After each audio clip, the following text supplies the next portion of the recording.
Good morning, જય શ્રી કૃષ્ણ. આગળના લેક્ચરમાં આપણે સમતલ વિશે ઘણા બધા સૂત્ર જોયા. ત્રણ બિંદુમાંથી પસાર થતું હોય એવું સમતલ, એનું સદિશ સમીકરણ, કાર્તેજીય સમીકરણ. પછી જ્યારે કોઈ એક બિંદુ આપેલું હોય અને સમતલનો અભિલંબ, અભિલંબ એટલે સમતલને લંબ હોય. અભિલંબ એટલે એક પ્રકારની સમતલની દિશા. અભિલંબ હંમેશા સમતલને લંબ હોય, બરાબર. એન સદિશ વડે આપણે દર્શાવીએ છીએ અને એનાથી આપણે કોઈ બિંદુથી સમતલનું લંબ અંતર, બે સમાંતર સમતલો વચ્ચેનું લંબ અંતર, ઉગમ બિંદુથી લંબ અંતર, અને જે અભિલંબ ખબર હોય એટલે અભિલંબ એટલે એક સદિશની, એક સમતલની દિશા, તો એની દિશામાં આપણે એકમ સદિશ મેળવીએ એટલે એની દિક કોસાઇન મળી જાય અભિલંબની. પણ આગળ જોઈએ આપણે થોડાક બીજા દાખલાઓ સાથે. કોઈ ઉગમ બિંદુથી, એટલે ઉગમ બિંદુ એટલે 0 0 ઓ 0 0 અને 0, એટલે કે આપણને અહીંયા આમ આપેલા છે x1 y1 ને z1, આ બિંદુ આપેલું છે. સમતલનું સમીકરણ, આપેલ સમતલનું સમીકરણ 1 2x - 3y + 4z - 6 = 0. આ સમતલને કયા સમીકરણ સાથે સરખાવાય? ax + by + cz + d = 0. આ સમતલના સમીકરણ એટલે કે સમતલના વ્યાપક સમીકરણ સાથે સરખાવી દઈએ. a એટલે x નો સહગુણક, b એટલે y નો સહગુણક, c એટલે z નો સહગુણક અને d તરીકે શું છે? -6. તો આપણને બિંદુ તો આપી જ દીધેલું છે. તો બિંદુ કયા બિંદુથી? 0 0 અને 0, 0 0 0 થી સમતલનું, એટલે કે આપેલ બિંદુનું સમતલ સુધીનું લંબ અંતર. એક વખત સૂત્ર મૂકો તો ax1 + by1 + cz1 + d નું માન છેદમાં વર્ગમૂળની અંદર a² + b² + c². હવે તમને આ ઉગમ બિંદુથી આપેલું એટલે સીધું d નું માન લખી દેવાય છેદમાં વર્ગમૂળની અંદર a² + b² + c². એનું કારણ ખબર છે. ક્યાંથી તમારે જોઈએ છે? આપેલ બિંદુ એટલે કે ઉગમ બિંદુથી લંબ અંતર શોધવું હોય સીધો d નું માન જ આવે. x1 y1 ને z1 તો 0 0 અને 0 થઈ જવાના. આ લખવાની જરૂર નથી, સીધું d નું માન લખી દેવાય. d તરીકે કઈ કિંમત છે? -6 નું માન. વર્ગમૂળની અંદર a નો વર્ગ એટલે 2 નો વર્ગ, 2 - 3 નો વર્ગ અને 4 નો વર્ગ એટલે 16. -6 માનાંકમાં છે પ્લસ, 16 ને 4 20 ને 9 29. તો 6 છેદમાં વર્ગમૂળમાં 29. 24મું ઉદાહરણ. સમતલનું સમીકરણ આપેલું છે r, એટલે કે સદિશ સમીકરણ આપેલું છે 6i - 3j + 2k = 4. સદિશ r ડોટ સદિશ n બરાબર a ડોટ d, આવું સમીકરણ આપણે એક તારવેલું છે. સદિશ r ડોટ n બરાબર a ડોટ d, સદિશ a ડોટ સદિશ n, આવું સમીકરણ છે. આને આપણે આની સાથે સરખાવવા પડે. આની સાથે સરખાવો તો તમને શું મળી જાય? સદિશની દિશા n મળી જાય. આવું ન મળે તો તમને સીધું આવડે. શું કરી શકાય? કે આપેલ જે સદિશ સમીકરણ છે એને આવા પ્રકારના સમીકરણમાં ફેરવવું, એટલે કે કાર્તેજીય સમતલના કાર્તેજીયન સમીકરણમાં ફેરવી દેવું હોય તો r ને આપણે શું લખી શકાય? xi + yj + zk into 6i - 3j + 2k = 4. અને સરળતા માટે હું એવું લખી દઉં કે x y z આ સુરેખ સંયોજન હતું. આને શું લખાય? 6 - 3 અને 2 = 4. ડોટ ગુણાકાર આવડે છે તો 6x - 3y + 2z = 4. તો 6x - 3y + 2z - 4 = 0. તો આવું સમીકરણ મળે, જે સમતલનું સમીકરણ છે. એટલે કે આ તમને સમીકરણ આપેલું છે, આવું કાર્તેજીય સમીકરણ આપેલું છે. તો આ સમીકરણ એટલે કે આ સમતલનું આ બિંદુથી અંતર શોધવું છે. આપેલ સમીકરણને ax + by + cz + d = 0 સાથે સરખાવતા શું મળે? a એટલે x નો સહગુણક, b એટલે y નો સહગુણક, c એટલે z નો સહગુણક અને d = -4. કયા બિંદુથી અંતર જોઈએ છે? તો બિંદુ 2 5 અને -3 2 5 -3 એટલે આ બિંદુથી સમતલ સુધીનું લંબ અંતર સમતલ સુધીનું લંબ અંતર બરાબર એક વખત સૂત્ર ax1 + by1 + cz1 + d એનું માન છેદમાં a² + b² + c². તો એની કિંમત 6, x1 y1 ને z1 બિંદુ કહેવાય. x1 ની કિંમત 2 પ્લસ ના પ્લસ, b ની કિંમત -3, y1 ની કિંમત એટલે બિંદુ 5 પ્લસ c ની કિંમત જે છે +2, z1 તરીકે -3 પ્લસ d તરીકે -4 છે. સીધું માઇનસ લખવું હોય તો એ લખાય, અહીંયા પ્લસ ની જગ્યાએ સીધા -4 મૂકી દો તો એ ચાલે. વર્ગમૂળ ની અંદર a નો વર્ગ એટલે 6 નો વર્ગ પ્લસ b નો વર્ગ એટલે -3 નો વર્ગ, c નો વર્ગ એટલે 2 નો વર્ગ. 6 દુ 12, 5 તરી 15 માઇનસ, 3 દુ 6 માઇનસ, -4 છેદમાં 36 ને 4 40, 40 ને 9 એટલે કે વર્ગમૂળમાં 49. 12 - 15 -3, આ -6 ને -4 એટલે -10 ને -3 -13 છેદમાં 7, 49 નું વર્ગમૂળ 7 એટલે કે 13/7. આટલું અંતર હોય.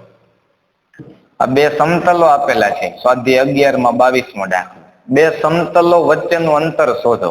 તો તમારી પાસે બે સમતલો સમાંતર સમતલો વચ્ચેનું લંબ અંતર આવડે છે એનું સૂત્ર છે. પણ આ બે સમતલો જોવો સમાંતર છે? હા, કારણ કે આ સમતલને 2 વડે ગુણો તો આવું બની જાય છે. બધા XYZ ના સહગુણક સરખા હોવા જોઈએ. અથવા આ સમતલને 2 વડે ભાગી દો તો આવા પદ આવી જાય છે. એટલે કે XYZ ના સહગુણકો સમાન આવતા હોય તો એ સમાંતર તો કહેવાય. તો આપેલ એક સમતલો, બે સમતલો જે આપેલા છે એમાં સમતલો, પેલું સમતલનું સમીકરણ 2x + 3y + 4z = 8 છે. અને આ જે બીજું સમીકરણ છે એમાં 4x + 6y + 8z = 12 છે. તો આ સમતલનું સમીકરણ છે પેલું સમતલ, એને 2 વડે ગુણી દઉં તો 4x + 6y + 8z બરાબર, અને આપણે 2 વડે ગુણતા હોય ત્યારે એટલે કે 16. તો આ એક સમતલ, આ બીજું સમતલ, XYZ ના સહગુણકો સરખા છે. તો પેલું સમતલ ને આપણે આવી રીતે લખીએ 4x + 6y + 8z, અને આ બાજુ લઈ આવો તો -16 = 0. બીજા સમતલનું સમીકરણ 4x + 6y + 8z, 12 ને આ બાજુ -12 = 0. આ બંને સમતલના સમીકરણો ax + by + cz d1 = 0 અને d2 = 0. અને આ d1 = 0 અને આવી રીતે સરખાવી દઈએ અને આ સમીકરણને ax + by + cz d2 = 0 સમાંતર જ છે ને બે, એટલે કે x y અને z ના સહગુણકો બેમાં સરખા છે. તો એક d1 ની કિંમત -16, d2 ની કિંમત -12. તો ત્યારે સમાંતર સમતલો બે હશે તો ખાલી તમારે અલગ શું પડે, એક d ની કિંમત, અંતર ખાલી એક d ની કિંમત જે હશે એ જ ખાલી જુદી હોય. તો બે સમાંતર સમતલો વચ્ચેનું અંતર, બે સમાંતર સમતલો વચ્ચેનું અંતર શોધવું હોય તો એના માટેનું સૂત્ર d1 - d2 લખો કે d2 - d1 લખો છેદમાં વર્ગમૂળની અંદર a² + b² + c². હવે બે સમીકરણ તમે જોશો એટલે કે a ની કિંમત, b ની કિંમત, a ની કિંમત 4, બે ના સમીકરણ, બંને સમીકરણ જોઈ શકાય. b તરીકે y નો સહગુણક એટલે 6, c તરીકે z નો સહગુણક એટલે 8. તો d1 - d2, d1 ની કિંમત -16, આ માઇનસ ના માઇનસ, d2 એટલે -12 ને આ માઇનસ એટલે +12 છેદમાં વર્ગમૂળની અંદર a એટલે 4 નો વર્ગ 16, b એટલે 6 નો વર્ગ 36 અને 8 નો વર્ગ 64. તો આના ઉપરથી કિંમત લખવી હોય તો -16 + 12 એટલે -4 નું માન, 64 ને 36 100 એટલે કે 116, 100 + 16 એટલે 116 ઉપર 4 છેદમાં 29 ગુણ્યા 4 એટલે 116. તો 4 ના છેદમાં 4 નું વર્ગમૂળ નીકળશે એટલે 2 વર્ગમૂળમાં 29, 2 દૂર થશે તો 2 ના છેદમાં વર્ગમૂળ ની અંદર 29 એકમ. એ તમારો જવાબ આવે. ધ્યાન રાખવાનું, સીધું બે સમાંતર સમતલ છે કે નહીં રકમ જોઈને ખબર પડી જાય આપણને. કોઈમાંથી તમે આને ભાગી દો અથવા તો આને ગુણી દો, ગમે તે ચાલે. આને ભાગી દો તોય જવાબ તો આ જ આવે, એમાં કઈ ફેર ન પડે. તો સમાંતર સમતલ મળી જાય પછી એ બી ને સી ખબર પડી જાય, D1 અને D2 મળી જાય. સૂત્ર આપણને આવડવું જોઈએ, જવાબ આપણે લખી શકાય. લખી નાખો.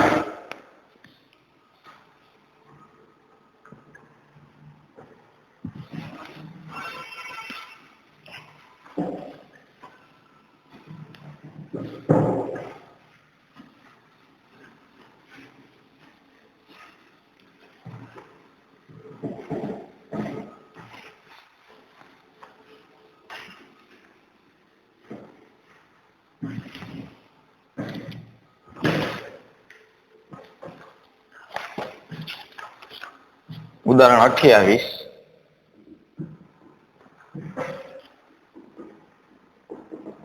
ત્રણ માઇનસ 1 2, 5 2 4 અને ત્રીજું સી બિંદુ -1 -1 6. આ ત્રણ બિંદુથી બનતા સમતલ, આ ત્રણ બિંદુથી બનતા સમતલ અને બિંદુ કોઈ પી 6 5 9 આના વચ્ચેનું અંતર શોધો. આના વચ્ચેનું અંતર શોધો. હવે તમને એ બી અને સી ત્રણ બિંદુ આપેલા છે. એ બી અને સી આ ત્રણ બિંદુથી બનતા સમતલ, આ ત્રણ બિંદુથી બનતા સમતલ, આ ત્રણ બિંદુ આપણે x1 y1 ને z1 અને આપી દઈએ x2 y2 અને z2 અને આપણે x3 y3 અને z3 આવું નામ આપી દઈએ. તો ત્રણેય બિંદુમાંથી પસાર થતું હોય એવું જે સમતલ બને તો સમતલનું સમીકરણ જ આપણે જોઈએ છે. એ સમતલ અને આ બિંદુ, સમતલનું સમીકરણ મળી જાય તો આ બિંદુથી સમતલ વચ્ચેનું અંતર કેટલું એ આપણે મેળવી શકાય. તો પેલા સમતલનું સમીકરણ શોધો કે જે ત્રણ બિંદુમાંથી પસાર થાય છે. એ ભાઈ અથવા એ બી અને સી આ ત્રણ બિંદુમાંથી પસાર થતા સમતલનું સમીકરણ, ત્રણ બિંદુમાંથી પસાર થતા હોય એવા સમતલનું સમીકરણ x - x1 y - y1 z - z1, x2 - x1 y2 - y1 z2 - z1, x3 - x1 y3 - y1 z3 - z1 બરાબર 0. કયું સમીકરણ લખ્યું કહેવાય આપણે? કાર્ટેજીય સમીકરણ. ત્રણ બિંદુમાંથી પસાર થતા હોય એવા સમતલનું કાર્ટેજીય સમીકરણ. x - x1, x1 ની કિંમત 3, y - y1 એટલે minus minus plus 1, z - z1 એટલે 2, x2 - x1 5 - 3 એટલે 2, y2 એટલે 2 માઇનસ માઇનસ પ્લસ 1 3, z2 4 - 2 એટલે 2, x3 - x1 -1 - 3 -4, -1 minus minus plus થઈ જશે એટલે 1 0, 6 - 2 4, z3 - z1 અહીંયા આના બરાબર 0.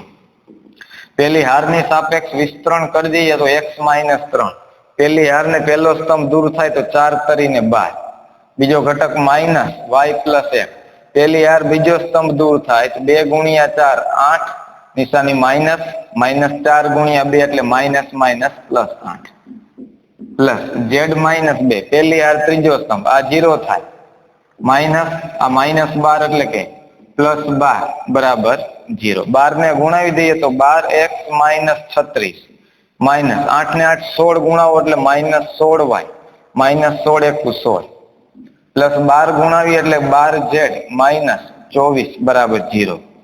તો 12x x વાળું પદ, y વાળું પદ, આ z વાળું પદ, અહીંયા 24 અને અહીંયા 16 એટલે કે 24 ને 16 એટલે 40, 40 ને 36 એટલે -76 બરાબર 0. 19 ગુણ્યા 4 76. બધામાંથી 4 દૂર થાય એવું છે એટલે આ 3x 4 બધામાંથી દૂર કરી દઈએ તો આ 4y આ 3z -19 બરાબર 0. આ સમતલનું સમીકરણ છે. આ કેનું સમીકરણ આવ્યું કહેવાય? જે સમતલનું સમીકરણ છે. હવે આપેલ સમતલના સમીકરણનું કયા બિંદુથી આ બિંદુથી અંતર જોઈએ છે. હવે સમતલના સમીકરણને એટલે કે 3x - 4y + 3z - 19 બરાબર 0 ને ax + by + cz + d બરાબર 0 સાથે સરખાવી દઈએ. બિંદુથી અંતર શોધવા માટે a b c ની જરૂર પડશે. a એટલે x નો સહગુણક, b એટલે y નો સહગુણક, c એટલે z નો સહગુણક 3 અને d ની કિંમત -19 છે. તો એ હવે આપેલ બિંદુ કયું બિંદુ આપેલું છે? p બિંદુ. 6, 5 અને 9 એટલે કે આ p બિંદુના યામ આ જે બિંદુ છે એ x1 y1 અને z1 આ જે બિંદુનું આપેલ સમતલથી લંબ અંતર એક વખત સૂત્ર મૂકી દો આમાંથી તો ax1 + by1 + cz1 + d એનું માન છેદમાં વર્ગમૂળની અંદર a² + b² + c². a તરીકે 3 છે. x1 એટલે કયું બિંદુ? 6 પ્લસ b તરીકે -4, y1 એટલે y1 તરીકે 5 પ્લસ c ની કિંમત 3, z1 એટલે 9, d તરીકે -19 છે તો -19 એમ છેદમાં વર્ગમૂળમાં a નો વર્ગ એટલે 3 નો વર્ગ -4 નો વર્ગ અને ફરી પાછા 3 નો વર્ગ. તો 6 તરી 18, 5 ચોક 20 9 તરી 27 -19 છેદમાં 9 નો 18 અને 16 34 વર્ગમૂળમાં. અહીંયા જોઈએ એટલે કે 18 ને આ -19 છે એટલે કે -1 ને -20 એટલે -21 + 27 એટલે કે 6 છેદમાં વર્ગમૂળમાં 34. 6 એટલે 2 ગુણ્યા 3 વર્ગમૂળ 34 લખાય. વર્ગમૂળ 34 એટલે વર્ગમૂળમાં 2 ગુણ્યા 17. આનું સાદુરૂપ આપી દે વર્ગમૂળ 2 દૂર કરવા હોય તો એમાંથી કરી શકાય. એમાંથી વર્ગમૂળ 2 દૂર કરો એટલે 3 વર્ગમૂળમાં 2. અહીંયાથી વર્ગમૂળ 2 દૂર થાય એટલે વધે વર્ગમૂળમાં 17. અને 17 અંશ અને છેદમાં જો ગુણી દઈએ તો 17 દુ 34 તો 3 વર્ગમૂળમાં 34 વર્ગમૂળમાં 17 ને વર્ગમૂળમાં 17 એટલે 17 એકમ. આટલા એકમ અંતરે એનું થાય એવું લખી શકાય.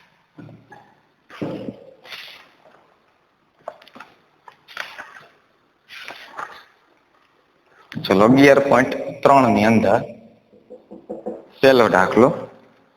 નીચેના પૈકી દરેક પ્રશ્નમાં સમતલના અભિલંબની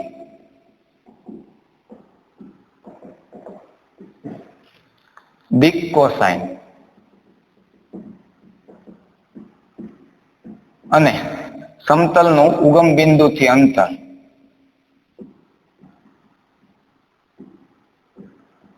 સમતલનું ઉગમ બિંદુથી અંતર શોધો. પહેલો પ્રશ્ન એ. z બરાબર 2. શું આપેલું છે? હવે પેલો 11.3 માં પહેલો દાખલો છે. એમાં સમતલના અભિલંબની દિક કોસાઇન. અભિલંબ એટલે સદિશ n a b અને c. સમતલના સમીકરણ ઉપરથી x y અને z ના સહગુણક હોય એ અભિલંબ કહેવાય. આ સમતલનું સમીકરણ આપેલું છે z બરાબર 2 અથવા z - 2 બરાબર 0. અને ax + by + cz + d બરાબર 0 આની સાથે સરખાવતા સમતલનો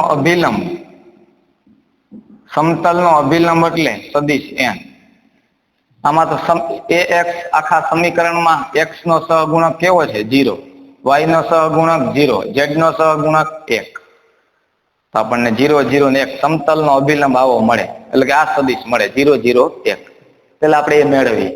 અભિલંબની દિક કોસાઇન શોધવી છે. અભિલંબ ખબર પડી જાય દિક કોસાઇન મળે. કેવી રીતે? કે કોઈ સદિશ ખબર હોય એની દિક કોસાઇન શોધવી તો ઉપર સદિશ ને છેદમાં એ સદિશનું માન કહેવાય. તેથી અભિલંબનો દિક કોસાઇન, અભિલંબની દિક કોસાઇન માટે n કેરેટ ઉપર સદિશ અને ઈ છેદમાં સદિશનું માન. ઉપર સદિશ એટલે 0 0 અને 1 છેદમાં ઈ સદિશનું માન એટલે વર્ગમૂળમાં 0 નો વર્ગ વત્તા 0 નો વર્ગ વત્તા 1. તો 0 0 અને 1 છેદમાં 1 લખવાની જરૂર નથી. આ એક અભિલંબની દિક કોસાઇન મળી ગઈ આપણને. તેથી અભિલંબની દિક કોસાઇન 0 0 અને 1 થાય. દિક કોસાઇન ના કાઉન્સ ન લખાય એટલે એને આપણે સીધા લખી દેવાય. દિક કોસાઇન મળી ગઈ. બીજું શું જોઈએ છે? સમતલ જે આપેલું છે સમતલનું સમીકરણ, એનું ઉગમ બિંદુથી અંતર શોધો. સમતલનું સમીકરણમાં આપણને અહીંયા આ સમતલના સમીકરણ ઉપરથી a બરાબર 0 છે, b બરાબર 0 છે, c બરાબર z નો સહગુણક 1 છે અને d બરાબર શું છે? -2. ઉગમ બિંદુથી સમતલ આનું જે સમીકરણ આપેલું છે z -2 બરાબર 0 નું તેનાથી અંતર ઉગમ બિંદુ O 0 0 0 થી અંતર શોધો. હવે સીધું ખબર છે કે ઉગમ બિંદુ હોય એટલે સીધું શું મૂકી દેવાય? d નું માન છેદમાં વર્ગમૂળમાં a² + b² + c². કારણ કે ax1 + by1 + cz1, x1 y1 z1 તો શું થવાના? 0. તો સીધું d નું માન છેદમાં વર્ગમૂળમાં a² + b² + c². b તરીકે કઈ કિંમત છે? -2 છેદમાં વર્ગમૂળમાં a એટલે 0 નો વર્ગ, b એટલે 0 નો વર્ગ, c એટલે z નો સહગુણક 1 નો વર્ગ. -2 નું માન લખો, ધન કહેવાય અંતર, એટલે 2/1 એટલે 2 કહેવાય. તો દિક કોસાઇન એટલે શું? સમતલનો અભિલંબ સમતલના સમીકરણ ઉપરથી મળી જાય. સમતલ માટે નહીં, અભિલંબ એટલે કે આ સમતલનો સદિશ, અભિલંબ સદિશ. તો સમતલને લંબ હોય અભિલંબ એટલે આ એક સદિશ ખબર હોય તમને, એના છેદમાં એનું માન લખો એટલે ઈ દિક કોસાઇન કહેવાય. એ આપણને ખબર છે. કોઈ સદિશ ખબર હોય એના છેદમાં એનું માન મૂકી દો એટલે આપણને ઈ દિક કોસાઇન મળી જાય. એટલે કે એકમ સદિશના ઘટક જે હોય એને જ આપણે દિક કોસાઇન કહીએ છીએ. આનો એકમ સદિશ એટલે ઉપર સદિશ છેદમાં એનું માન. આપણને જવાબ મળી ગયો. તો આને આપણે દિક કોસાઇન લખવી હોય તો 0 0 અને 1 કહેવાય. કાઉન્સ ન લખાય. લખી નાખો.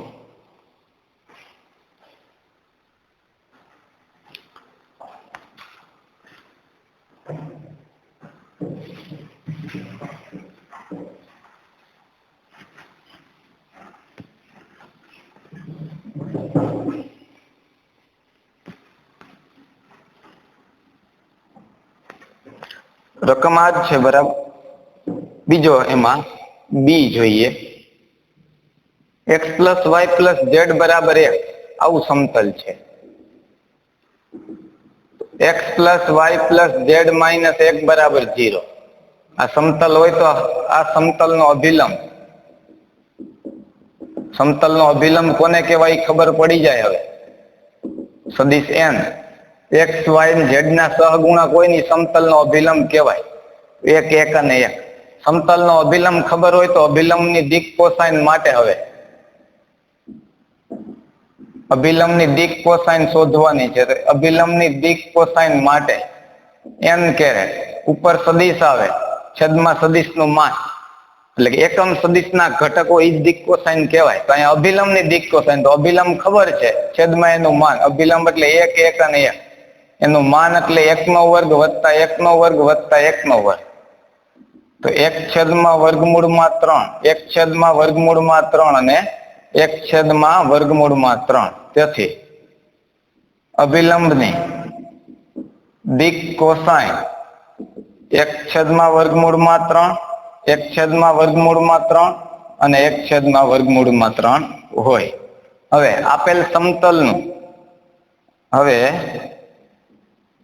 સમતલ x + y + z - 1 બરાબર 0 નું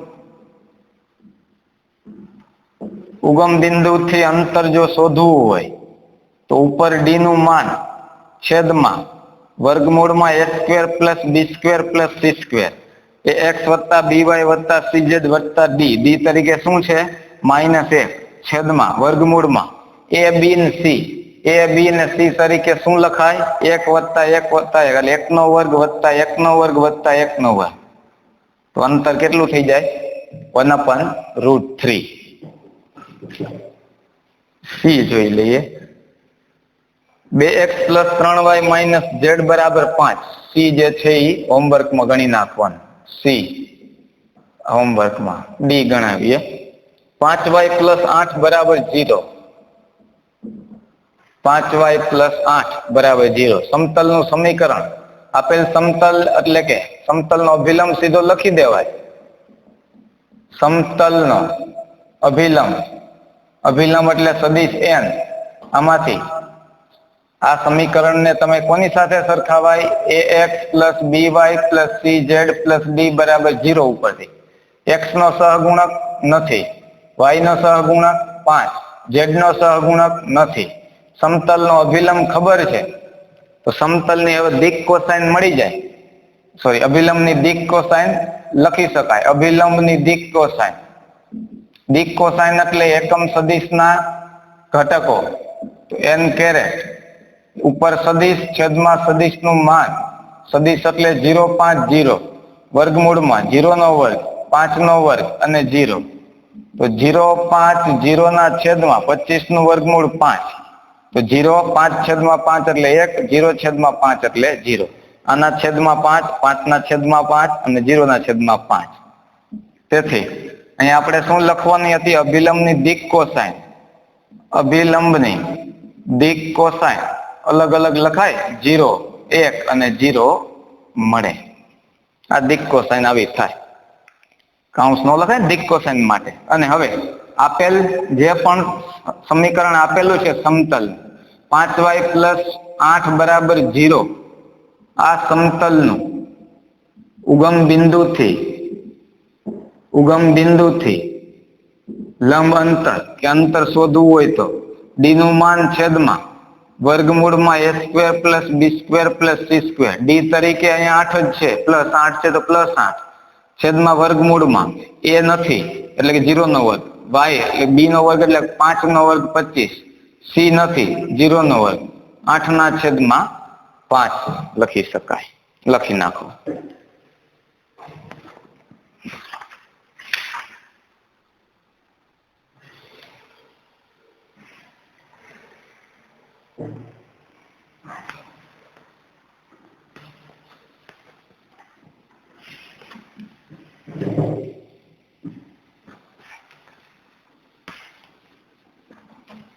અભિલંબની દિક કોસાઇન આગળના ચેપ્ટરમાં આપણે કોઈ સદિશ માટેની દિક કોસાઇન. તો ઉપર સદિશ એટલે એકમ સદિશના જે ઘટક હોય એને જ આપણે શું કહીએ છીએ? દિક કોસાઇન. અહીંયા સદિશ તરીકે અભિલંબ છે, ખાલી એટલો જ ફેર છે. એટલે કે આગળના ચેપ્ટર સાથે સરખાવતા જઈએ, જવાબ ઝડપથી મળે. ઉદાહરણ 30મું જોઈએ. બિંદુઓ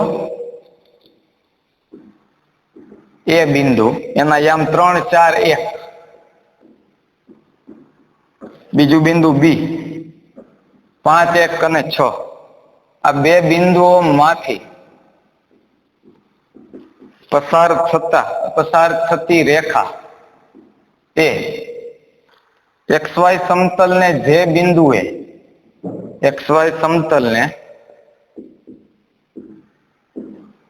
બિંદુએ છેદે તે બિંદુના યામ શોધો.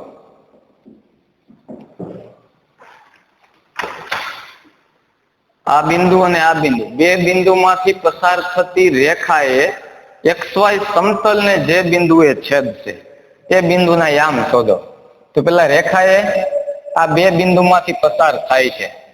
ધારો નામ આપી દે બંને બિંદુ. ધારો કે એ બિંદુ એટલે કે એ નો સ્થાન સદિશ 3, 4, 1. બીજું બિંદુ બી લઈ, બી નો સ્થાન સદિશ 5, 1 અને 6 છે. આવા બે બિંદુ છે. રેખા એ આ બે બિંદુમાંથી પસાર થાય છે. તો બે બિંદુ બે બિંદુમાંથી બે બિંદુ એ અને બી માંથી પસાર થતી રેખાનું સદિશ સમીકરણ, બે બિંદુમાંથી પસાર થતી રેખાનું સમીકરણ યાદ આવવું જોઈએ. આવું સમીકરણ લખીએ કે a પ્લસ કે એલ, તો આ એક બિંદુ અને એની દિશા ખબર હોય એનું છે સૂત્ર. તો આ બે બિંદુમાંથી પસાર થતી હોય એવી રેખાનું સમીકરણ નથી. બે બિંદુમાંથી પસાર થતી હોય એવી રેખાનું સમીકરણ સદિશ r બરાબર સદિશ a પ્લસ કે ઇન્ટુ અહીંયા ખાલી એલ ની જગ્યાએ, એલ સદિશની જગ્યાએ શું આવે? a થી b નો સદિશ, એટલે કે b ના યામમાંથી a નો યામ. આ એનું સમીકરણ કહેવાય. સદિશ r બરાબર a એટલે કે 3, 4 અને 1 પ્લસ કે ઇન્ટુ b માંથી a ના યામ બાદ કરો એટલે 5 માઇનસ 3, 1 માઇનસ 4, 6 માઇનસ 1 એટલે 5. તો સદિશ r બરાબર અને કહેવાય 3i plus 4j plus k into અને સુરેખ સંયોજનમાં 2i minus 3j plus 5k. આ તમારું શું બની ગયું? આ સમીકરણ મળ્યું. આ સમીકરણ કેનું મળ્યું કહેવાય? કે બે બિંદુમાંથી પસાર થતી રેખા, એટલે કે આ જે છે એ રેખા, આ રેખા જે છે એ XY સમતલને જે બિંદુએ છેદે. હવે આ જે રેખા જે છે રેખા એ XY સમતલને P બિંદુએ છેદે છે. તેથી બિંદુ P ના યામ XY સમતલને છેદે એટલે બિંદુ P ના યામ X ને Y યામ હોય, Z યામ શું થાય? 0 થાય. X અને Y યામ હોય, Z યામ 0 થાય. એટલે કે આ જ બિંદુને આપણે P of XI plus YJ 0 લખવાની, 0K લખવાની જરૂર નથી. એમ છતાં આવી રીતે આપણે સુરેખ સંયોજન સ્વરૂપે દર્શાવી શકાય. કારણ કે રેખા એ એટલે આ જે રેખા છે એ XY સમતલને P બિંદુએ છેદે. આપણે આવું ધારી તો બિંદુ P ના યામ કેવા હોય? X યામ હોય ને Y યામ હશે, Z યામ 0 હશે. XI વત્તા YJ વત્તા 0 કે એવું કહેવાય. બિંદુ P એ જો XY સમતલને P એ છેદે તો રેખા એ XY સમતલને કયા બિંદુ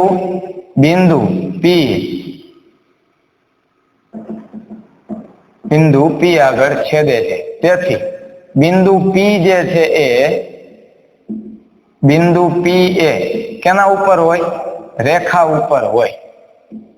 બિંદુ P એ રેખા ઉપર હોય. કઈ રેખા ઉપર હોય? A અને B આ બે બિંદુમાંથી પસાર થતી રેખા ઉપર હોય. તેથી આ રેખાના સમીકરણનું સમાધાન કરે.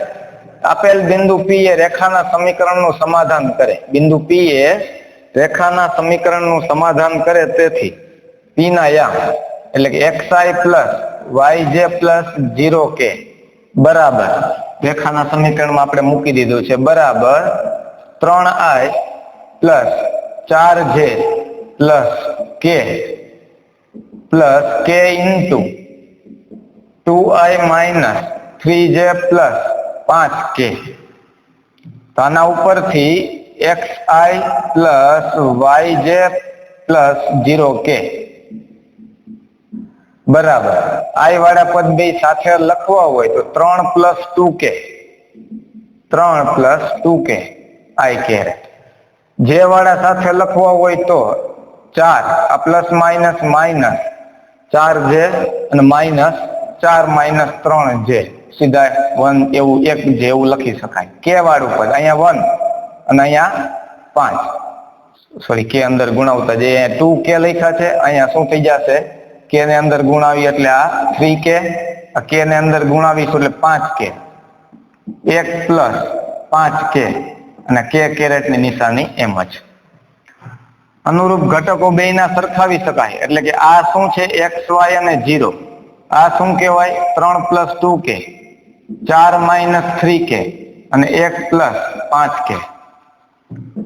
તેથી x બરાબર અહીંયા લખી શકાય 3 plus 2k, y બરાબર 4 minus 3k અને 0 બરાબર 1 plus 5k. તો 5k બરાબર -1. તો k ની કિંમત -1/5.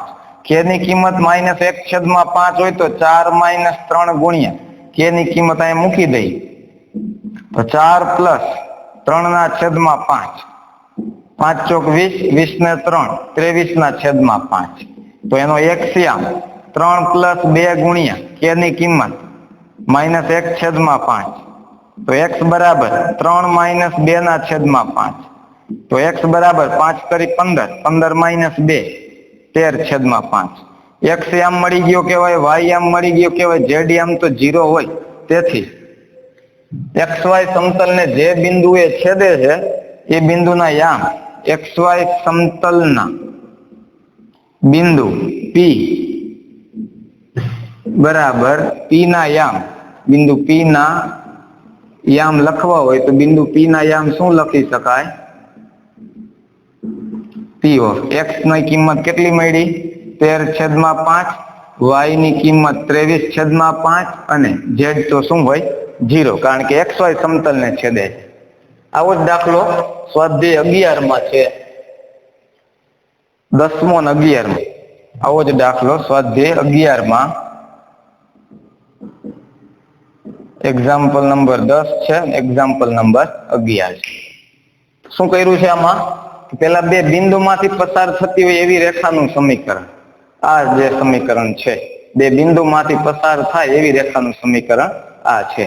હવે કોઈ બિંદુએ રેખાને છેદે, આ રેખા એ XY સમતલને છેદે, આ રેખા એ XY સમતલને P બિંદુમાં છેદે તો P બિંદુએ આ રેખાના સમીકરણનું સમાધાન કરે, કારણ કે એ રેખા ઉપર જ આવેલું હોય. તો P બિંદુ એ આના ઉપર આવેલું, આ ચલ બિંદુ છે, તેની જગ્યાએ આપણે સીધી P બિંદુ એ સમાધાન કરે છે આ રેખાના સમીકરણ. P ની કિંમત મૂકી દઈએ, અહીંયા P ની કિંમત મૂકી દઈએ એટલે આને સરખાવી શકાય. આ બિંદુ, આ એની દિશા 3 + k ને અંદર ગુણાવતા 2k i વાળા બંને પદ સાથે, 4 k ને અંદર ગુણાવો એટલે 4 - 3k j વાળા પદ બે સાથે, અને અહીંયા 1 + 5k અને k કેરેટ વાળા પદ સાથે. આ સુરેખ સંયોજનમાં આ એના અનુરૂપ ઘટકમાં, આ એના અનુરૂપ ઘટકોને સરખાવીએ, કે મળી જાય તો y આમ ને x આમ મળે, x ને y આમ ખબર હોય તો XY સમતલનું બિંદુ ખબર પડી જાય. ગણી નાખો.